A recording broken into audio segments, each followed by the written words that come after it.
Hi guys, I thought I'd put a little experiment together, and it's looking at the options of getting to Spain. And do you catch the UK to Spanish ferry, which is getting some really bad press now actually on Facebook and some of the groups? People are saying how extortionate it is and how ridiculous it is. And you're much better going through France. Enjoy the journey. It's about the journey, not the destination. Well, maybe that's true for some, but for me, I want to go to Spain. I want to spend my time in Spain. I want to enjoy the Picos de Europa. I love the Spanish people, the culture, the food. I speak Spanish. I don't speak a word of French. So if you want to ride in France and make it part of your holiday, no problem. Absolutely 100% support you. Do it. But I've tried that in the past. I used to live in Spain. I cannot count the amount of times I've gone from Malaga up to the French ferry ports. I've done it in bikes, cars, 4x4s. I've done it in vans. I've even done it in trucks. I'm a truck driver. And I'm not over keen on traveling through France anymore. Anyway, look. If you look at the cursor, I want to go from Gloucester to Potes in the Picos de Europa. And there's a couple of options open to me. I could go from Gloucester to Plymouth, which arrives in Santander, then I could go to Potes, or Gloucester to Portsmouth, catch the Cherbourg ferry and drive down to Potes, or even to Dover and Calais. So I've used Google Earth. I've tested some distances, and I've got the total kilometres. Shut up. I've got the total miles of the journey here. I've also calculated the time actually physically riding, not in the UK.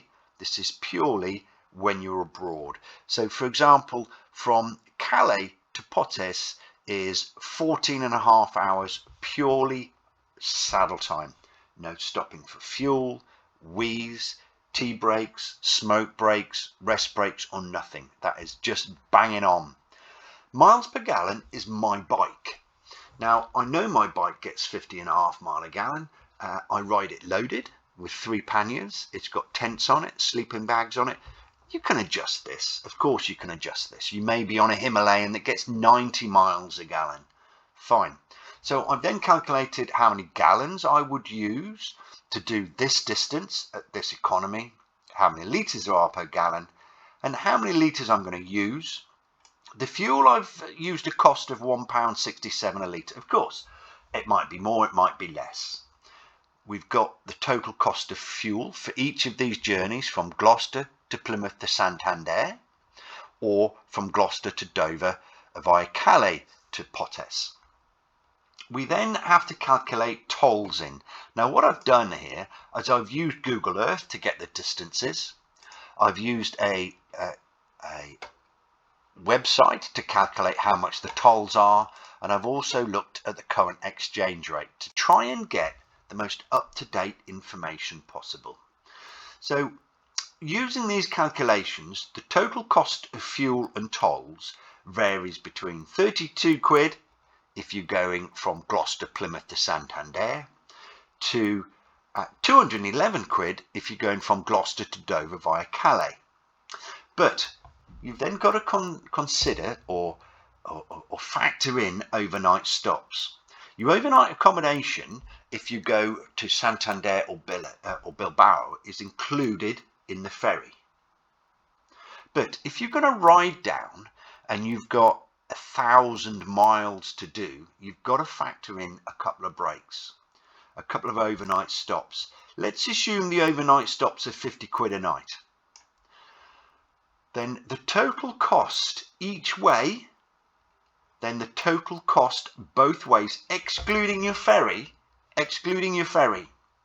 So this is where you have to calculate the cost of a Plymouth to Santander ferry or Dover to Calais ferry or train. The difference is staggering. Now, I know what you're going to say. I get more miles per gallon than that. I'll do that in one hit. Right, fine. Well, let's have a look at that. At the moment, I reckon that it's 622 quid to go from Gloucester to Dover, to take the tunnel, and I've not included the tunnel cost, to Calais and then ride to Potters. Let's just suppose that you can get 70 mile a gallon. You're getting 70 mile a gallon out of your vehicle. Brilliant. Well done you. Fully loaded. You must be driving it like a pussy, but there you go. Let's say you can do this in one night. The difference is still 434 quid compared to 47 quid. Now, if you can get your ferry to France for 400 quid less than the Spanish ferry, good on you. However, that doesn't end there, because you've also got to factor in your tyre wear. On your tyre wear, if you catch a Spanish ferry, it's about £1. Your tyre wear driving through France on the motorways is shitloads because you've just squared it off, you muppet. What about enjoyment? Now, don't forget, this isn't about just a riding holiday. I want to get to Spain. The enjoyment of catching a Plymouth to Santander or Portsmouth to Bilbao ferry is 100%. 24 hours or 36 hours, I'm on a boat, I'm listening to music, I've got a cabin. If you ride down, you've got no enjoyment because the motorways in France are boring as fuck. So, okay, let's say you're a superhero. You're a superhero and you can do 1,000 miles without even stopping.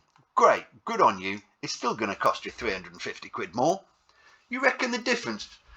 Just come on, don't be so stupid. Book that ferry, get yourself directly to Spain. Enjoy the crossing from Plymouth to Santander, which is 24 hours. That's all it is. 24 hours, you're in Spain. You're enjoying yourself. You've got your knee down in the Picos, rather than stuck on some shit bloody French motorway, paying tolls. Oh, for goodness sake, come on, just get a life. This is ridiculous. You know the answer. Ride safe, guys.